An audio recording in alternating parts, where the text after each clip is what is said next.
Vamos a introducirnos en nuestro verso del día de hoy. Como dije, 1:37-38 del Bhagavad Gita, tal como es de su divina gracia, hace Bhaktivedanta Swami Srila Prabhupada.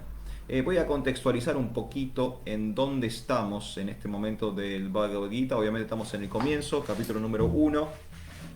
Prabhupada explica en la introducción a su Bhagavad Gita tal como es, que en realidad el Bhagavad Gita, propiamente dicho, va del 2 al 17, del capítulo 2 al capítulo 17. El capítulo número 1 es una especie como de intro o de prólogo, y el capítulo número 8 es una especie de epílogo, que tanto el 1 como el 18, o sea, el primer capítulo como el último capítulo, nos permiten entrar y salir de la obra general que está contenida, donde está contenida el Bhagavad Gita, que es el Mahabharat. ¿Sí? El Mahabharat es un poema épico de la antigua India. De hecho, ese texto narra la historia antigua del subcontinente de la India a través de una dinastía, a través de la historia de una familia. Y ese Mahabharat, que son 100.000 versos en sánscrito, contiene el Bhagavad Gita. O sea que el Bhagavad Gita es una porción de este libro más grande llamado Mahabharat. Por eso Prabhupada explica que el capítulo número 1 y el capítulo número 18 son, digamos, una puerta de entrada y una puerta de salida en esta continuidad que tiene el Bhagavad Gita como parte integral de una obra mayor que es el Mahabharat. Y en este primer capítulo, lo que hay mucho, de lo que se habla mucho en este primer capítulo es, como su nombre indica, ¿sí? Como el mismo capítulo se intitula, nosotros vemos al comienzo el campo de batalla de Kurukshetra. ¿Sí? El primer capítulo se llama Observando los ejércitos en el campo de batalla de Kurukshetra. Y lo que tenemos acá justamente en este primer capítulo es un poco de puesta en escena, ¿sí? Nos enteramos, por ejemplo, se enumeran los grandes guerreros que están ahí dispuestos a pelear en esta batalla de Kurukshetra. También hay algo de la sociología védica, o sea, la sociología de esta antigua civilización de la India. Se habla un poco cómo estaban organizados, cuáles eran, digamos, sus formas sociales. Todo eso se dibuja un poquito en este primer capítulo del Bhagavad Gita. Y también este primer capítulo tiene todos los argumentos de Arjuna respecto a no luchar en la batalla de Kurukshetra. Y de estos tres temas, esta cuestión de enumerar a los guerreros, esta cuestión de hablar un poco sobre el sistema social en que está contextualizado el Bhagavad Gita, y esto de los argumentos de Arjuna, los tres puntos se combinan un poco en estos dos versos que vamos a leer el día de hoy, el 37 y el 38. Pero antes de ir a esa lectura, me gustaría comentarles, como dije, en qué anda la conversación, porque el Bhagavad Gita es un diálogo entre Krishna y Arjuna, entre Dios y el hombre. Este diálogo se sucede en la previa de una gran guerra civil, de una batalla llamada Batalla de Kurukshetra, una gran guerra que se narra después en el Mahabharat, en esta obra que yo les mencionaba recién. En el Bhagavad Gita no vemos la guerra, no nos enteramos acerca de qué sucede en la guerra, vemos apenas la previa de esta gran batalla. Y como les decía, en este momento está este diálogo, esta conversación entre Krishna y Arjuna. Arjuna ha sido recientemente llevado al centro del campo de batalla y se ha ubicado entre los dos ejércitos, el ejército de los Pándavas, el ejército de los Kurus, el ejército de quienes quieren recuperar el trono para crear un gobierno consciente de Krishna, y el ejército de quienes quieren usurpar el trono y gobernar desde el ateísmo, ¿sí? El adharma y el materialismo. Esa es la gran batalla entre los Pándavas y los Kurus, que son en realidad una única familia, pero que ahora se han dividido en dos por una cuestión de sucesión al trono. Hay personas en esta familia que creen que el legítimo heredero al trono es Yudhishthir, el hermano mayor de Arjuna, mientras que hay otras personas que creen que el trono le corresponde a Duryodhan, que es un primo de Arjuna. Entonces durante años está esta discusión por la sucesión, las partes no se ponen de acuerdo y finalmente se llega a la instancia de una guerra, y es la previa justamente que se describe en este capítulo del Bhagavad Gita. Y acá arranca Arjuna hablando un poco sobre sus motivos para no pelear.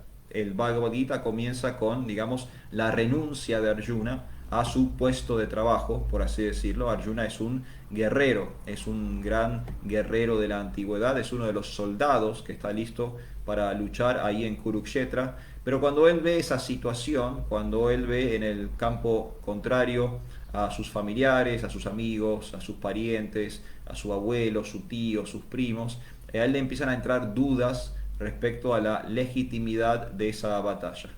Y en estos versos, en el contexto de estos versos, es cuando él justamente empieza a plantear sus argumentos para no pelear, ¿sí? El famoso dilema de Arjuna, sus argumentos para no luchar en la batalla de Kurukshetra. Por ejemplo, yo voy a leer los 3 versos anteriores a los que vamos a leer el día de hoy. Voy a leer de corrido los textos del 32 al 35 y 36. ¿Sí? Todos esos versos de corrido dicen lo siguiente. Oh Govinda, ¿de qué nos sirve un reino, la felicidad o incluso la propia vida cuando todos aquellos para quienes los deseamos se encuentran ahora formados en este campo de batalla? Oh Madhusudana, cuando maestros, padres, hijos, abuelos, tíos maternos, suegros, nietos, cuñados y demás familiares están dispuestos a perder la vida y sus propiedades y se encuentran ante mí, ¿por qué habría yo de desear matarlos, aun a pesar de que si no lo hago ellos me maten a mí? Oh sustentador de todas las entidades vivientes, no estoy dispuesto a pelear con ellos ni siquiera a cambio de los 3 mundos, mucho menos por esta tierra. ¿Qué placer vamos a obtener de matar a los hijos de Dhritarashtra? Si matamos a estos agresores, el pecado se apoderará de nosotros. Por lo tanto, no está bien que matemos a los hijos de Dhritarashtra, a nuestros amigos. Oh Krishna, esposo de la diosa de la fortuna, ¿qué ganaríamos y cómo podríamos ser felices si matamos a nuestros propios parientes? Entonces acá está todo el gran dilema y los iniciales argumentos de Arjuna respecto a no pelear en Kurukshetra. Como dije antes, esto es básicamente una guerra civil, ¿sí? Es una única familia, la familia de los Kurus, que ahora se ha dividido en dos. Un lado, los Pándavas, que se llaman así por ser hijos o estar liderados por los hijos de Pandu, ¿sí? Y acá tenemos los 5 Pándavas, Arjuna y sus hermanos. Y enfrente, o del otro bando, tenemos a los Kurus, a Duryodhana, a este primo malvado, ¿sí? Y todos sus aliados. Y acá hay miles y miles y miles de guerreros listos para dar batalla en este campo, este lugar llamado Kurukshetra, que es uno de los predios, uno de los terrenos que tenía la familia Kuru, que de hecho era un lugar santo, era un lugar de peregrinaje. Pero bueno, habían decidido batallar en ese lugar porque justamente es una gran llanura, ¿sí? Y los 2 ejércitos podían disponerse cómodamente ahí. Y está a punto de suceder esa guerra. Y este diálogo del Bhagavad Gita comienza justamente con esa escena, ¿sí? Estos 2 ejércitos enfrentados y el inicio de lo que va a ser una sangrienta guerra civil. Y ahora Arjuna está con dudas, tiene su dilema existencial, tiene sus preguntas respecto a la legitimidad de la batalla y como estamos viendo no tiene deseos de pelear. Y ese es un poco el contexto de lo que viene ahora a continuación, que es lo que vamos a trabajar el día de hoy. Hoy vamos con el Bhagavad Gita 1, 37, 38. Son 2 versos en total. Yo voy a leer primero el sánscrito, luego voy a ir a la traducción y por último el significado dado por su divina gracia A.C. Bhaktivedanta Swami Srila Prabhupada. Entonces bueno, vamos a leer entonces 1, 37, 38 del Bhagavad Gita. El texto en sánscrito dice lo siguiente. Yadi api etena pashyanti lobhopahata chetasa kulashaya kritam dosham mitra drohe cha patakam katham na yenyam asmabi papat ashman nivartitum kulashaya kritam dosham prapashya virjanardana.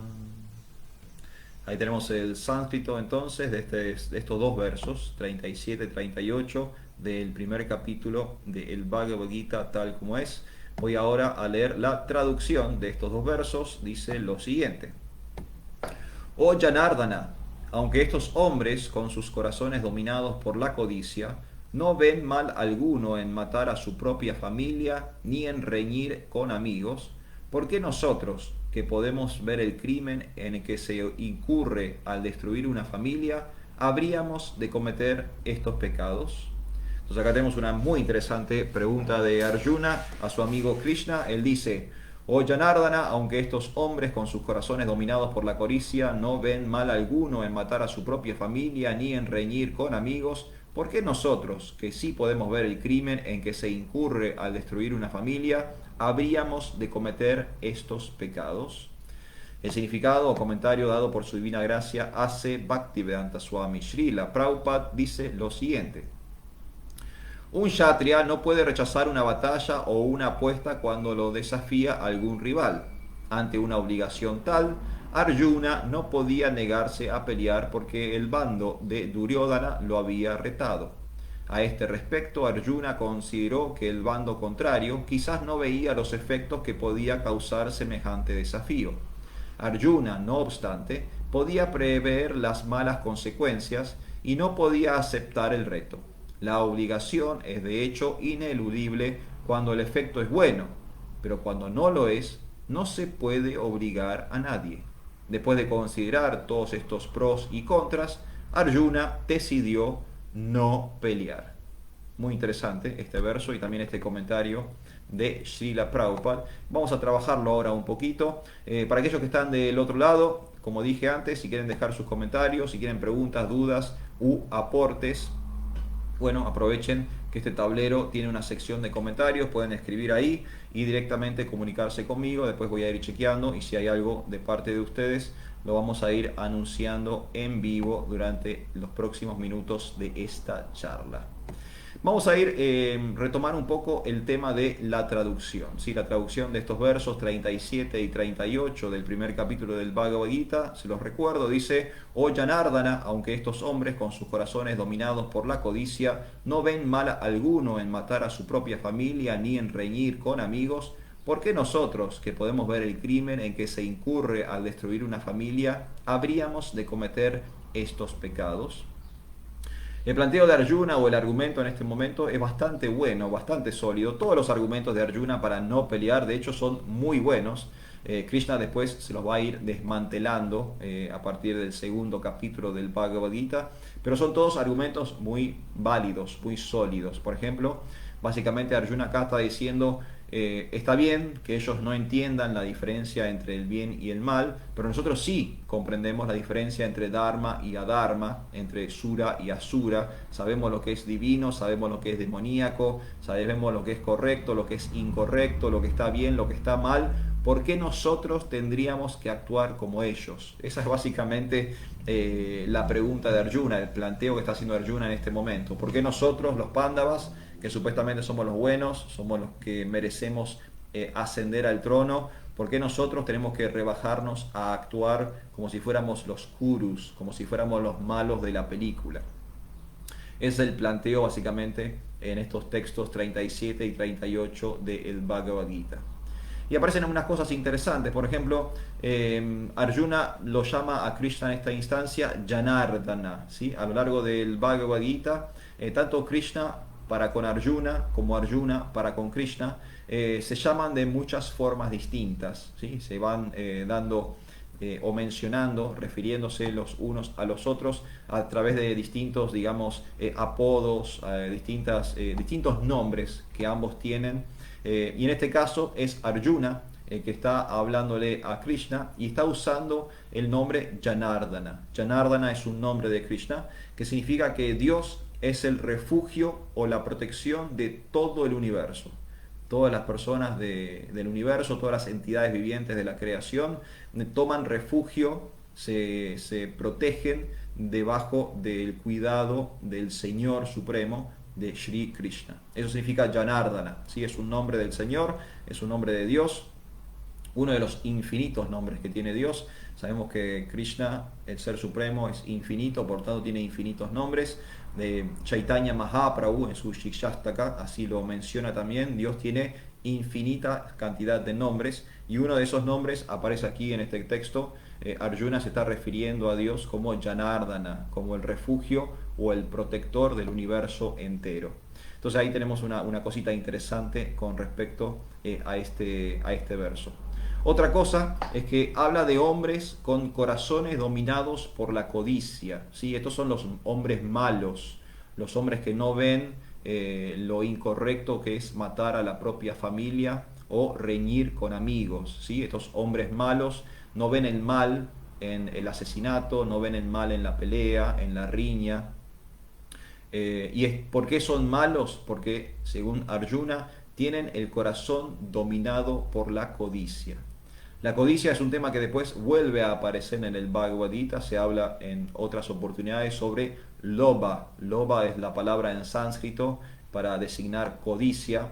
Y hay un verso importante en este respecto que es el 16:21. Esto ya mucho más adelante en el Bhagavad Gita, capítulo 16, texto 21. Krishna es quien en este momento habla acerca de la codicia y él dice que la codicia junto con la ira y la lujuria es una de las tres puertas que conducen al infierno. ¿Sí? Voy a leer el verso textual para que ustedes puedan ubicarlo. Es el 16:21. Krishna dice, hay tres puertas que conducen a ese infierno: la lujuria, la ira y la codicia.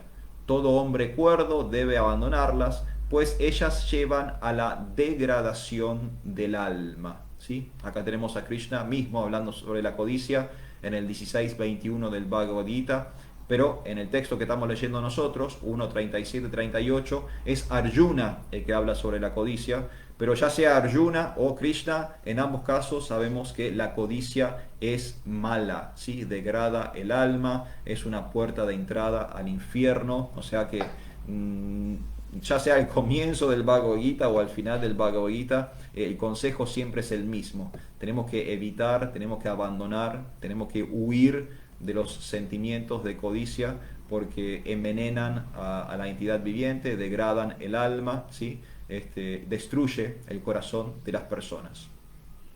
Entonces eso es un poco lo que quería comentarles respecto al verso en sí, ¿sí? Este texto, los textos 37 y 38 de este primer capítulo del Bhagavad Gita.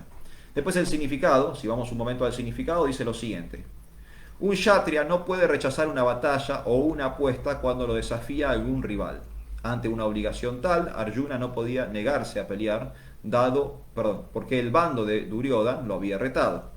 A ese respecto, Arjuna consideró que el bando contrario quizás no veía los efectos que podía causar semejante desafío. Arjuna, no obstante, podía prever las malas consecuencias y no podía aceptar el reto. La obligación es de hecho ineludible cuando el efecto es bueno, pero cuando no lo es, no se puede obligar a nadie. Después de considerar todos estos pros y contras, Arjuna decidió no pelear. Significado, como dije, dado por Srila Prabhupada. Comienza este comentario diciendo: un kshatriya no puede rechazar una batalla o una apuesta cuando lo desafía algún rival. Bueno, y acá hablamos un poco de esto que habíamos comentado al inicio, la sociología que se presenta en este primer capítulo del Bhagavad Gita, esta idea de que la sociedad en aquel entonces era muy distinta a la sociedad que nosotros vivimos actualmente. Esta sociedad en la que vivía Arjuna, en la que sucede el Bhagavad Gita, está organizada por un sistema llamado Varna Ashram. Este sistema después se menciona en el Bhagavad Gita. Krishna mismo dice que él creó estas 4 órdenes de la vida, ¿sí? Este sistema fue creado por Dios mismo, Varna Ashram Dharma. Es un sistema de 4 varnas, ¿sí? O 4 trabajos, 4 tipos de ocupación y 4 ashrams, 4 momentos en la vida de una persona. Específicamente acá se está hablando sobre los varnas, las ocupaciones, y la ocupación pertinente a Arjuna es la de guerrero, por eso él era un kshatriya. Los kshatriyas eran las personas que en la antigüedad formaban parte de la nobleza, eran los aristócratas, eran los reyes, los príncipes, Y también eran los guerreros, ¿sí? Porque a diferencia del mundo moderno, en la antigüedad los que iban al frente al campo de batalla eran los reyes, eran los nobles. Hoy en día los soldados no pertenecen a la nobleza y cuando hay una guerra por lo general son los civiles o los soldados rasos los que más sufren, los que más tienen que ver los horrores de la batalla. En la antigüedad vemos que es distinto, son los mismos reyes los que están luchando para proteger su reino o expandir su reino, pero en última instancia son ellos los que ponen el cuerpo. La misma nobleza que goza de los privilegios del mundo material es la misma que va al campo de batalla para sostener esos privilegios. Entonces, bueno, Arjuna era uno de esos kshatriyas, era de nacimiento un príncipe, por tanto era un noble, era un miembro de la aristocracia. Y uno de los dharmas, uno de los deberes del kshatriya es la protección, ¿sí? El kshatriya tiene la obligación de proteger a todos sus ciudadanos, todas las personas que viven en su reino. Y también tiene la obligación de aceptar los desafíos. Un kshatriya que se precie como tal, un guerrero, un noble, un rey que se precie como tal, no puede dejar ningún desafío sin aceptar. Nunca le pueden presentar un reto y que él no tenga ganas de encarar ese reto. Un ejemplo ocurre con Yudhishthir, el hermano mayor de Arjuna, que en una secuencia del Mahabharata es desafiado o retado a un juego de dados y él acepta, ¿sí? Aunque sabemos que los Pándavas eran devotos puros, que ellos no incurrían habitualmente en las apuestas o en los juegos de azar. Sin embargo, cuando es desafiado a jugar, justamente por este deber del kshatriya de aceptar todos los desafíos que se presentan, bueno, él decide jugar a ese juego de dados. Le va muy mal en ese juego de dados, es un juego que estaba trucado, ¿sí? Era casi imposible que Yudhishthir gane, de hecho estaba todo el contexto dado para que Yudhishthir perdiera, era un juego trucado, los dados estaban trucados, no eran dados, digamos, legítimos, sino que estaban alterados, adulterados, y él era obvio que iba a perder, pero bueno, él encaró ese desafío dentro de su dharma, de su deber, de su obligación de noble, de guerrero, de aceptar estos desafíos. Pierde el juego de dados y es lo que en última instancia hace que él y sus hermanos estén exiliados durante 14 años. Acá el desafío es otro, ¿sí? El desafío es el de la batalla. Entonces, un kshatriya no puede rechazar la batalla, no puede rechazar una apuesta cuando lo desafía a algún rival, dice Srila Prabhupada. Y bueno, y eso es cierto, y acá lo estamos viendo en funcionamiento, ¿sí? Los Kurus están desafiando la legitimidad del ascenso al trono de los Pándavas. Los Pándavas habían intentado medios diplomáticos de resolución de conflicto, eso no dio buen resultado, de hecho terminaron exiliados durante 14 años, y ahora al regreso de su exilio, definitivamente y por última instancia ya aceptan el reto o el desafío de los Kurus y deciden ir a la batalla, a la guerra en Kurukshetra. Ante una obligación tal, Arjuna no podía negarse a pelear porque el bando de Duryodhana lo había retado, esto que habíamos comentado recién. A este respecto, Arjuna consideró que el bando contrario quizás no veía los efectos que podía causar semejante desafío. Esto es muy interesante lo que dice Srila Prabhupada y tiene que ver otra vez con el tema de la codicia, ¿no? Con el tema de estas malas cualidades que a veces tenemos en el corazón. Cuando tenemos el corazón muy contaminado, cuando tenemos el corazón muy duro, cuando tenemos el corazón muy atravesado de anartas, de malas cualidades como la ira, como la lujuria, como la codicia, entonces no obtenemos discernimiento, no podemos ver las cosas tal como son. Tenemos como una nube, ¿no? Una neblina que nos obstaculiza la visión. Y estamos actuando bajo impulsos, no estamos actuando racionalmente, no estamos actuando con discernimiento, con conocimiento, con sabiduría, no estamos actuando con ecuanimidad, no estamos actuando con inteligencia, sino que estamos actuando movido por las gunas, las modalidades del mundo material, estamos reaccionando en vez de accionar, estamos siendo movidos por un impulso, somos como marionetas, ¿sí? Ya no tenemos control de nosotros mismos. Parecería que estamos en control de la situación, pero en realidad estamos siendo arrastrados por las energías del mundo material. Y por eso Prabhupada propone esta cosa muy interesante en el comentario. Él dice que quizás el bando contrario, el bando de Duryodhana, no podía ver las causas, las consecuencias de semejante desafío. Y de hecho, esta batalla de Kurukshetra, como se narra en el Mahabharata, termina siendo un genocidio, una masacre, una especie como de apocalipsis. Mueren miles y miles y miles de personas. Es realmente un baño de sangre. Hay muchas fatalidades, muchas muertes. De hecho, Arjuna pierde miembros de su propia familia, pierde sus hijos, dos de sus hijos fallecen durante la batalla de Kurukshetra. Abhimanyu, que es uno de sus hijos en edad de luchar, él muere, pierde la vida luchando en el campo de batalla, y otro hijo, mucho más pequeño, fallece como una venganza que ocurre después de la batalla de Kurukshetra. O sea que la verdad que los resultados fueron terribles, ¿sí? Como dice Prabhupada, este bando, el bando de los Kurus, claramente no pudo ver toda la masacre que iba a ocurrir una vez que se iniciara la guerra de Kurukshetra. Arjuna, no obstante, podía prever las malas consecuencias y no podía aceptar el reto. La obligación es de hecho ineludible cuando el efecto es bueno, pero cuando no lo es, no se puede obligar a nadie. Es importante, interesante lo que dice Prabhupada acá. Todos tenemos nuestros deberes, todos tenemos nuestras responsabilidades, ¿no? Todos tenemos nuestro dharma. Sin embargo, acá Prabhupada está proponiendo una especie como de excepción al dharma. Y fíjense cuál es. La obligación es de hecho ineludible cuando el efecto es bueno, pero cuando no lo es, no se puede obligar a nadie. Es muy interesante esto porque el Dharma, aunque sí es bueno seguir, el Dharma es un deber, una responsabilidad que todos tenemos. Hay múltiples Dharmas, ¿no? Yo, por ejemplo, soy padre, entonces tengo mi deber, mi dharma de padre. Soy esposo, tengo mi deber y mi dharma de esposo. Soy un hijo, tengo mi deber y mi responsabilidad para con mis padres. Soy ciudadano, entonces tengo mi deber y mi responsabilidad como ciudadano de un país.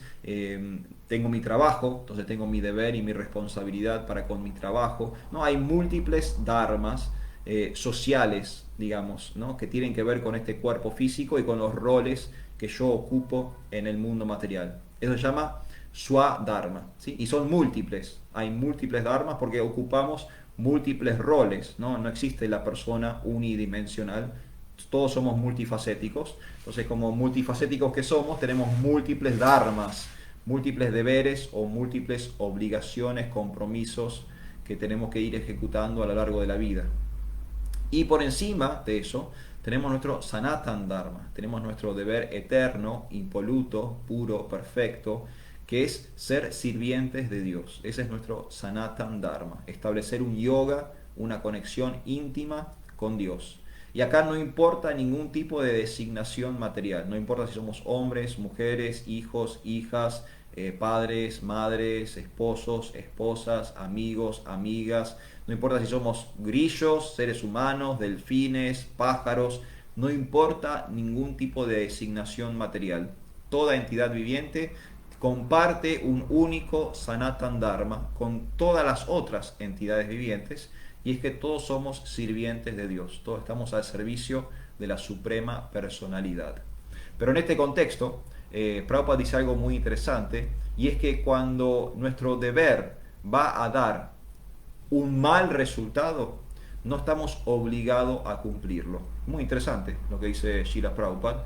La obligación es de hecho ineludible cuando el efecto es bueno, pero cuando no lo es, no se puede obligar a nadie. Después de considerar todos estos pros y contras, Arjuna decidió no pelear, ¿sí? Y aquí llegamos al cierre de este comentario. No voy a spoilear, no voy a arruinar el verso que sigue, pero vamos a ver que a partir de ahora, como dice Prabhupada mismo en este significado, Arjuna decide no pelear, ¿sí?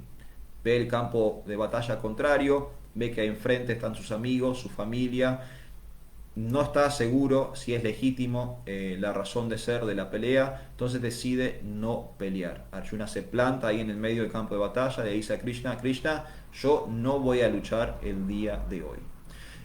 Una cosa que me gustaría también comentar respecto a este verso, y ya vamos a ir cerrando por el día de hoy, es que tanto este verso como todos los versos anteriores inmediatos que habíamos leído desde el texto número 32 hasta hoy, hasta el texto 38, esa seguidilla de 6 versos tiene también como eje central la cuestión de la familia, ¿sí? Que acá aparece en el sánscrito con la palabra kula, kula, ¿sí? Que a veces se traduce como familia, a veces se traduce como dinastía, como linaje, ¿sí? Es muy importante en este contexto, o por lo menos en esta seguidilla, la protección y la integridad de la familia. Arjuna está muy preocupado por que las familias puedan sobrevivir a este holocausto que iba a ocurrir en el campo de batalla de Kurukshetra.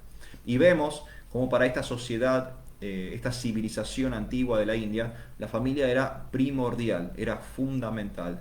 Si algo le pasaba a la familia, automáticamente se iba a afectar toda la sociedad. Y eso era una preocupación, era uno de los pros y contras que Prabhupada menciona, que estaban en la evaluación de Arjuna por no luchar, ¿sí? Él estaba viendo que las familias iban a ver perjudicadas por la batalla de Kurukshetra. De hecho, más adelante, que es el verso inmediato posterior al nuestro, el verso que próximamente van a leer aquí en este grupo, van a ver que el eje central es justamente la destrucción de las familias, ¿sí? La destrucción de la tradición familiar y cómo la destrucción de las familias lleva al ateísmo, ¿sí? Cómo lleva al materialismo, cómo lleva al abandono de Dios. Entonces la familia también es un concepto muy importante en la cultura de los Vedas, en la cultura del Bhakti también, en la cultura de la devoción. Todos somos una gran familia, somos una gran familia universal, pero también por supuesto tenemos nuestra familia material, nuestra familia nuclear, por así decirlo. Nuestros padres, nuestros tíos, nuestros abuelos, nuestros primos, nuestros hijos, nuestros nietos, nuestros sobrinos. Esto es muy importante, hay que conservar pura esa familia, hay que conservarla saludable, porque ese es el tejido del cuerpo social, ¿sí? Y esa es justa una de las cosas que más se va a hablar en esta parte del Bhagavad Gita, la importancia de la pureza de la familia. Así que bueno, me voy despidiendo por el día de hoy, voy a ver el tema de los comentarios. Tengo a Sergio, Hare Krishna Sergio, mis reverencias. Muchas gracias Sergio por estar del otro lado, es muy grato saber que siempre está ahí atento a lo que se dice. Así que muchas gracias Prabhu Sergio. Y bueno, gracias a todos aquellos que estuvieron del otro lado y a aquellos que van a estar del otro lado a medida que pasen las horas y vayan viendo esta charla en diferido. Hoy estuvimos con el 37-38 del primer capítulo del Bhagavad Gita, lo leo por última vez y me despido. El texto dice: Oh Janardana, aunque estos hombres con sus corazones dominados por la codicia no ven mal alguno en matar a su propia familia ni en reñir con amigos, ¿por qué nosotros, que podemos ver el crimen en que se incurre al destruir una familia, habríamos de cometer esos pecados? Ahí tenemos entonces 37 y 38 del primer capítulo del Bhagavad Gita. Muchísimas gracias por todo. Gracias a todos los devotos de ISKCON Buenos Aires, en especial a Prabhu Chitrak, que siempre tiene la amabilidad de invitarme a dar estas charlas. Me despido, será hasta la próxima. Hare Krishna, Hari Hari Bol.